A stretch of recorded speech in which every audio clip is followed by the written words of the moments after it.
બનાસકાંઠા જિલ્લામાં આવેલ ગ્રામ્ય વિસ્તારના દબાણોના લીધે પ્રાથમિક શાળાના ઓરડાઓ તેમજ પ્રાથમિક આરોગ્યની સુવિધાનો જણાઈ રહ્યો છે અભાવ।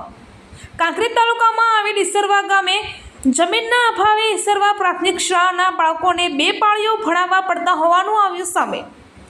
વાત કરવામાં આવે તો બનાસકાંઠા જિલ્લામાં આવેલ કાંકરેજ તાલુકાના ઈસરવા ગામે ગ્રામ પંચાયતની માલિકીના 16 જેટલા સર્વે નંબરો હોવા છતાં પણ દબાણદારોના લીધે ગામનો વિકાસ પણ રૂંધાઈ રહ્યો હોવાનું લોકમુખે સંભળાતું હતું।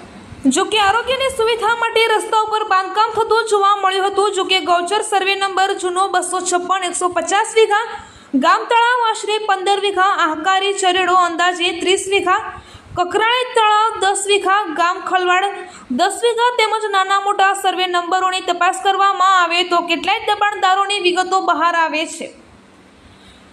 જો કે બનાસકાંઠા સમાકર્તા તેમજ કાંકરેજ મામલતદાર તાલુકા વિકાસ અધિકારી રસ લઈને તપાસ કરે તેવી સ્થાનિક પ્રજાનો મત છે। અહેવાલ રામજીભાઈ રાયગોર, કાંકરેજ, બનાસકાંઠા।